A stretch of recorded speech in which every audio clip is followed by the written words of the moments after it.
Hey guys, this is me.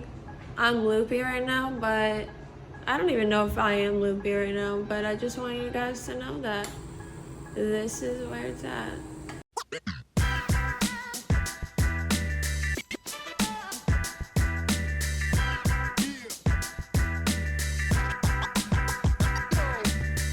What's up guys, and welcome back to another YouTube video. So feels kind of weird because I have not recorded a YouTube video in so long, but I am here.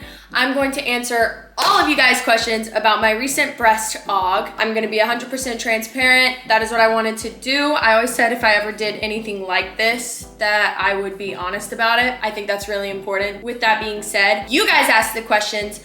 I'm answering the questions. We are here. Let's get this shit started. I've had a lot of range of questions, so I think I'm gonna start off by answering the questions about the place that I chose, and then I'm gonna move into the more specific questions about my surgery, and then I'll move into the questions about my recovery. A lot of people asked who I chose, so I went to Nesmith Plastic Surgery in Gainesville. The reason that I chose to go to them is because I have already been there before. I got moles removed. If you guys remember when I had like the stitch on my head right here, scars healed really well, and I already felt really comfortable with them. And I know that they do a lot of breast aug surgeries, and I know they look really, really good. And that is why I wanted to go there. I'm very comfortable with the surgeon and the staff, so I was like, let me go to them. One of my main questions was, how much did the surgery cost? Was it expensive? My surgery cost $4,650,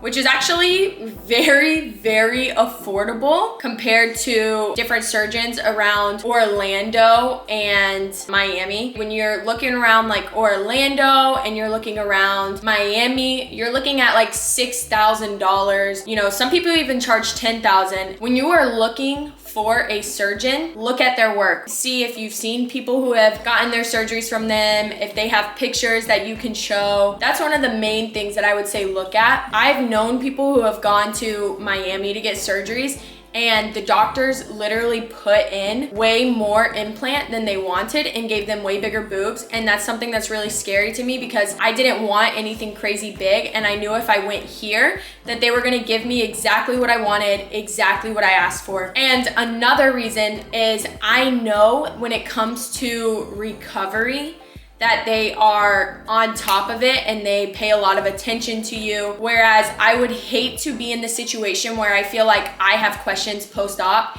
and I'm trying to call the office or get a hold of the surgeon and I can't. And I feel like I'm stressed out because they're not really taking care of me post-op. Whereas I knew that this place would take amazing care of me because I just know that's how they are. Those are some of the reasons that I chose to go to Nesmith Plastic Surgery as opposed to somewhere closer, more local in Orlando or in Miami as well. Number one, most asked question, how big did I get? What size CCs did I get? So I'm gonna explain that. So what I told them was that I wanted to be like a true C. Like, I don't want it to be too big where I'm like overflowing into the size D, just because I feel like that would be too big for my frame. And it was very, very important to me that I had a breast size that looked natural on my body and fit my frame. I didn't want to go so big that it made me look top heavy, but I also didn't want to go too small where it was almost like, why did I even do it? The implant sizes have recently changed. So what would have been like 3 years ago is a different size now. And there's like a conversion way to do it. So the implant sizes that they put in me, I have in my left boob a 345 cc and in my right boob a 335 cc. Like 3 years ago, it would have been like a 350 and a 375. But they had to do that because one of my boobs was a little bit smaller than the other one. So they kind of did that small little difference in them to make them look more of the same size. Number one question, how big did I go? It's going to end up like cup size. It's like a good true C cup, and it's a high profile implant. So there's different types of implants. You can get like, I think it's like low, moderate, high profile, ultra high profile. And basically it's like the width and the projection. I wanted it to where it didn't look like too projected, but I also didn't want it to look so flat. So like the high profile is like a little bit wider in width, but also stands a little taller. It projects a little more. That is what I got implant wise. So how do they feel? Right now, I'm about 2 weeks post-op and are slowly softening. So when you get your implants, a lot of people, if you talk to them, they'll tell you, oh, your boobs are gonna be up to your collarbone. They're gonna be really hard. Some people told me they're gonna be shaped really weirdly. A lot of different things. And I think it depends on the person as well. Mine were not really up to my collarbone. I don't know if it's because of my muscle, or maybe it's because I didn't go super big. They never got really high, but they are, like, the term is hard, but they're not like hard like you can knock on it. Like, they're still soft, you can press into them, but hard meaning like they don't have as much give. So where they are right now, they're kind of just like sitting. They don't really move. Like when you jump, they don't jiggle right now. You know, just like the natural things, which will come though. It's all a part of like the recovery process. So starting on Monday, which will be 21st, I'll start massages, and that's how I will start to get that softness in the boobs. It's just because you put an implant in there, and one, they can be inflamed, but it's also filling up in the muscle. The way that the doctor explained it to me is like the muscle is around the implant. So when you start the massages, you're gonna be pushing all these different ways. So you have to push it, you use your opposite hand, you're gonna push it this way, and then you're gonna push it this way. I'm not really doing it because I'm not supposed to do it yet. And then you'll go down, and then you'll go up, and you're creating more space because the implant is basically like sitting in a pocket. And right now it's kind of snug in that pocket. So when you start doing these massages and you're moving them, you're going to be creating more space around that implant. And that is also what's gonna allow your boobs to more soften, and they'll get more booby-like. So like that really squishy, you know, bouncy, it's so like when you jump, you know, they're gonna jiggle like normal boobs would. And it's really important, and that's why he was explaining it to me the way that he was, because like when you want your boobs to look more natural, you have to do the massages. So like right now, my boobs look very natural with my body and stuff, but I can't really like push them together like this right now, or push them up a lot. Obviously they're kind of pushed up because they're in a sports bra that's tight on them, but not to the extent that you would be able to when you start doing the massages. And once they soften and that inflammation truly goes away, for the most part, I'm not super inflamed. The first like 2 days, my boobs didn't get super swollen, but like the third day, I woke up and like physically, I felt it. Like I was like, wow, my boobs feel really, really big today. I could tell that they had gotten really swollen, and then they looked really, really big for like 4 or 5 days, and then randomly like the swelling just went down. Next question that I got is, where did I get the implant incision? So there's 3 places you can do the incision. You can do it in your armpit, you can do it around your nipple, or you can do it under the boob. I went under the boob just because it's such a small incision and it's going to be hidden. Obviously, like when your boobs soften, you're not really going to see the scar because it's underneath and there's boob that hangs over, if that makes sense. So mine's just like a very small incision underneath. I'm not really worried about scarring either because like I said, like I went to them with my moles, and literally I have no scar on my forehead. So they do the stitches, and then when they take out the stitches, which I've already gotten my stitches taken out, they tape it, and the tape helps with the scarring as well. It just makes it like such a thin line. And then if you put a little scar cream on it, like honestly, you're gonna be fine. Like I'm really not worried about the scarring at all. So I did under the boob, very small incision. I do know people who went around the nipple too, which I think is another way where you can hide the incision, but I don't know. I just went under the boob. So someone asked me, do people that lift recover faster? I have spoken to a lot of other women who have had this surgery, both lifters and non-lifters, and a lot of people and a lot of other women say it as well, that they have heard that women who lift tend to recover faster than women who don't. I don't necessarily know if that's true based on science or anything like that.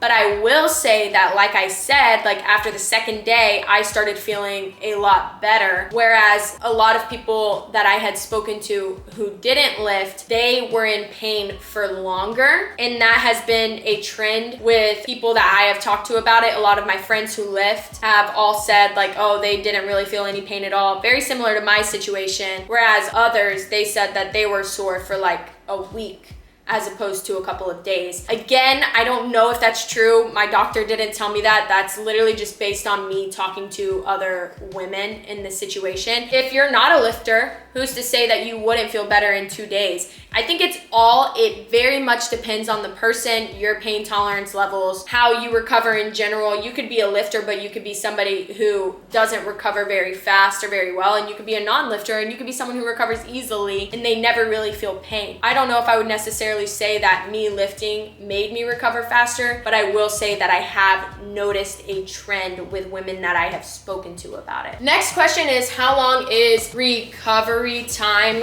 When can I get back in the gym? I would definitely say like for the first 2 weeks, like nothing. Really don't do anything for the first 2 weeks exercise wise. Like obviously you can do stuff around your house, but I think after that it like really kind of depends on your doctor, but it also kind of depends on how you're healing. So I got my sutures out and for the most part they were like completely closed. But there was like this one little spot that wasn't super closed. The thing is like, I don't want to go on a walk and get sweaty or, you know, do too much with my arms and kind of mess it up while it's still healing. So I probably won't be able to do anything for a couple more weeks. But again, it depends on your doctor. And like I said, like choose a doctor that's going to put you in the best position that you can, because I don't want to go to a doctor who's just going to be like, yeah, you can do whatever you want just because that's what I want to hear and they want my business. No, like I want a doctor who's going to go about it in a conservative way so that way I'm healing up to where my breasts look the best, they drop properly, I don't mess anything up, I don't move the implant around, I don't want to do anything wrong. So I would prefer to have a doctor who is going to come at it in a conservative approach rather than come at it in a way where it's like, yeah, sure, go do whatever you want. It depends on how you're healing. It's gonna depend on what your doctor tells you. I'll be able to start working out soon, but only legs and nothing that uses my upper body. So it's gonna be very strictly to machines, not even really machines where I have to like really brace myself and hold myself down, because the way that my doctor was explaining it is like, you don't actually realize how many movements use your upper body, but your pec muscle, like really anything with your arms, your pec muscle is kind of like a synergist muscle. So if it's not like the main muscle doing that movement, it's a supporting muscle doing that movement. And I understand a lot more now what he was saying than I did before, because sometimes I'll do things and I'm like, oh my gosh, no, like this isn't gonna use my pec muscle. But then I literally will feel it and I'm like, oh, just kidding, it does. So you don't want to do anything. The way that he explained it is like this is your implant and I went under the boob for my muscle, which I should have said that in the beginning. I went under the muscle for my surgery. So it's like you have the implant and then you have the muscle sits over the implant. So if you do anything like too strenuous, your muscle can like flex and it's just gonna like move that implant. You wanna be careful with what you do. So when I do start working out again, I'm definitely gonna like go for walks. I'm gonna be doing cardio,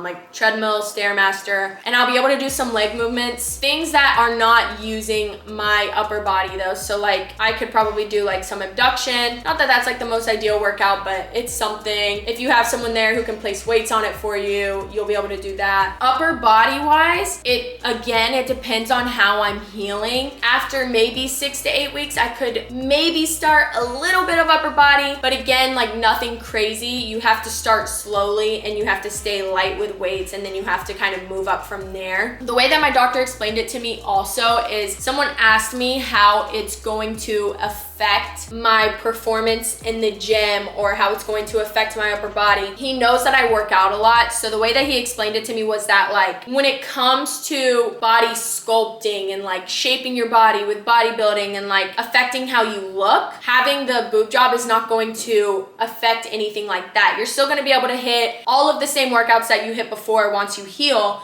You'll be able to do everything that you were able to do. There's not gonna be something that you can't do. However, it doesn't affect the way that you look when you start working out again, but he said it can affect sheer strength. So if you're like a power lifter or something and you're wanting to look into a boob job, that is something to consider, because he said like bench press sheer strength, you are likely to have a lower threshold than before. If you're doing bodybuilding or just lifestyle lifting, you really don't have much to worry about. You'll be fine. But if you're a power lifter or something like that, that is something to consider. And again, talk to your doctor about it. I am not the doctor, anything like that. So I'm just kind of relaying things to my understanding of what he told me. So always fact check, you know, talk to your own doctor about it if you do want to do this. That is what he told me about working out. So definitely in a couple of weeks, I believe I'll be able to, once I get the tape off, I think I'll be able to start doing some exercises, again, like cardio, lower body movements. But for upper body wise, I won't be able to do that probably for a little while, but